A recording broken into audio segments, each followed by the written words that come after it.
జై శ్రీరామ్ అండి. ఎలా ఉన్నారు? కాశ్మీర్ తీవ్రవాదుల దాడిలో మరణించిన మన వాళ్ళంతా అంతిమాత్రలు లేదంటే వాళ్ళ స్వస్థలాలకి వాళ్ళ ఇళ్ళ దగ్గరికి వాళ్ళ బాడీలు తీసుకుని జనాలందరూ ఏర్పాట్లు చేస్తున్నారు. చాలా బాధాకరమైన విషయం అండి. చాలా ఎందుకంటే ఒక హిందూ పేరెత్తి మరీ తిట్టి చంపి ఇంత భయానకంగా ఒక మనిషిని చంపడం అనేది చాలా బాధాకరమైన విషయం. అందుకని మోడీ గారు వచ్చిన దగ్గర నుంచి పాకిస్తాన్ని ఎంత భయంకరంగా నాశనం చేయాలో పథకాలు వేస్తున్నారు. ఇలాంటి నాయకుడు కంపల్సరీగా ప్రతి ఒక్కరికి ఉండాలి. అవును, వచ్చే గవర్నమెంట్లో కూడా మోడీ గారిని ఎన్నుకుంటే బాగుంటుంది. నేను ఏ పార్టీకి సంబంధించింది కాదు. గట్స్ ఉన్న నాయకుడు ఉండాలి. వెంటనే యాక్షన్ తీసుకోవాలి. ఏది మనిషికి అవసరం చెప్పండి. మనిషికి చాలా ఇంపార్టెంట్ ఏంటి చెప్పండి? వాటర్. ముందు మంచినీళ్ళు ఆపేశారు పాకిస్తాన్కి. దానివల్ల పంటలు పండించుకోకుండా ఆ వాటర్ వల్ల ఆధారపడ్డ ఉద్యోగాలు పోతాయట. అక్కడ కరువు వస్తుంది పాకిస్తాన్లో. అలాంటి పరిస్థితులు వస్తాయి అని తెలిసిన తర్వాత కూడా వాళ్ళు మనతో పెట్టుకోవాలి అని చూసారంటే ఎంత బాధాకరమైన విషయం. ఎవరైతే పాకిస్తాన్ వాళ్ళు మన ఇండియాలో ఉన్నారో 1వ తారీఖు కల్లా ఖాళీ చేసి అందరూ వెళ్ళిపోవాలి అని చెప్పారు ఆయన. ఫస్ట్ కల్లా ప్రతి ఒక్కళ్ళు ఖాళీ చేసేసి వెళ్ళిపోండి అని చెప్తున్నారు.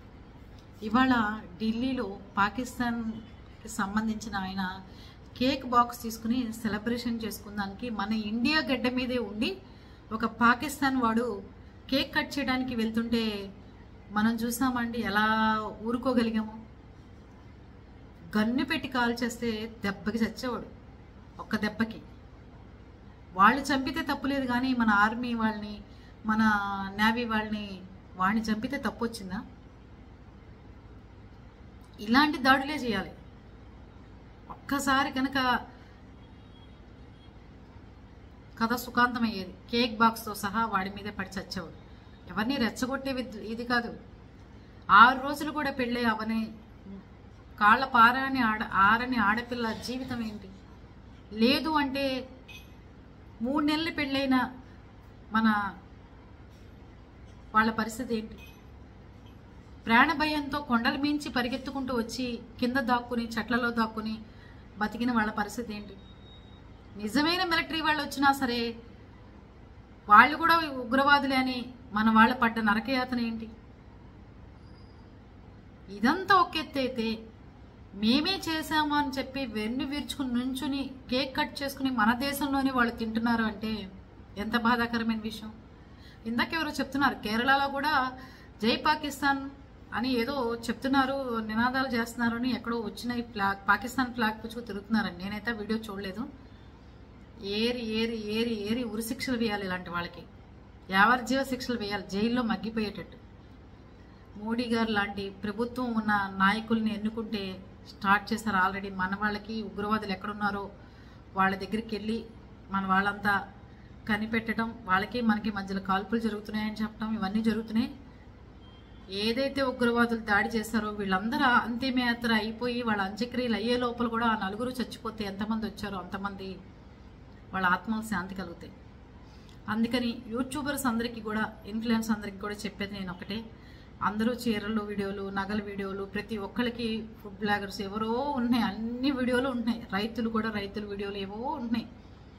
ప్రతి యూట్యూబర్స్ ఇండియన్స్ అయితే గనక మీరందరూ కూడా మన వాళ్ళకి ఆత్మశాంతి కలగాలని క్యాండిల్తో ఫోటో, దాని కింద పాకిస్తాన్ ఎలాంటి పనులు చేస్తుందో, మన భారతదేశం ఎలాంటి హెచ్చరికలు జారీ చేయాలో అలాంటివి రాసి పెడతారని ఆశిస్తున్నాను. ఎందుకంటే మన వైపు నుంచి కూడా భారతదేశానికి వెళ్ళి మనం యుద్ధంలో పాల్గొనకపోయినా మనం కూడా ప్రతిదానికి సిద్ధం అనేది తెలియపరచాలి కదండి. ఇవాళ పొద్దున కూడా ఫుడ్ బ్లాగర్స్ అందరూ మేము చికెన్ కూర వండుకున్నాం, మటన్ కూర వండుకున్నాం, మేము ఈ పూసలు అమ్ముతున్నాం, ఈ గాజులు అమ్ముతున్నాం అని ప్రతి ఒక్కళ్ళు వీడియోలు చేశారు. మేము స్పందించేలాంటి వాళ్ళం, మీరు చేసేవాళ్ళు. కానీ యూట్యూబ్ అనే ప్లాట్ఫామ్ మనందరినీ కలిపింది కాబట్టి, ఇది ప్రతి ఒక్కళ్ళు మన ఇండియా సమస్య కాబట్టి ప్రతి ఒక్కళ్ళు పెడతారని మనస్ఫూర్తిగా మీ సిస్టర్ చెప్తుందని అనుకుంటారని తప్పుగా భావించొద్దు. ప్రతి ఒక్కళ్ళు మన వాళ్ళకి ఆత్మశాంతి కలగాలి. పాకిస్తాన్ వాళ్ళు ఎవరైతే ఉగ్రవాదులు దాడి చేశారో వాళ్ళు చచ్చిపోవాలి. ఇలాంటి దాడి చేస్తే ఎలా ఉంటుందో పాకిస్తాన్కి బుద్ధొచ్చేటి చేయాలి. పాకిస్తాన్ వాళ్ళ వీసాలన్నీ క్యాన్సిల్ చేసి ఎవరైతే ఉన్నారో వెళ్ళిపోవాలి. మన దేశంలో ఉండకూడదు. క్రికెటర్స్ ఎవరైతే ఉన్నారో వాళ్ళతో మన ఇండియన్ వాళ్ళు ఆడకూడదని బీసీసీఐ ఆల్రెడీ నిర్ణయం తీసుకుంది. ఇట్లాంటివి వెలేస్తేనే జీవితంలో మనం పై స్థాయిలో ఉంటాం. పాకిస్తాన్ నాశనం అయిపోయి అడుక్కు తినిపోతుంది. ఇది మాత్రం ఖచ్చితం. అందుకని ప్రతి ఒక్కళ్ళు పాకిస్తాన్కి వ్యతిరేకంగా ఏదన్నా ఫొటోస్ పెట్టండి. యూట్యూబ్ని మనందరం ఇండియా తరపున వాడుకుంటున్నందుకు ఇలా చెప్పానని ఎవరు తప్పుగా అనుకోవద్దు. మోడీ లాంటి నాయకుడు ఉంటేనే మనందరం సేఫ్గా ఉండగలుగుతాం. ఎందుకు అంటే యాక్షన్ ఎలా ఉంటుందో ప్రతి 10 నిమిషాలకి చూపిస్తున్నాడు ఆయన. అలాంటి నాయకుడు ప్రతి ఒక్కళ్ళలోనూ ఉండాలి. జై శ్రీరామ్.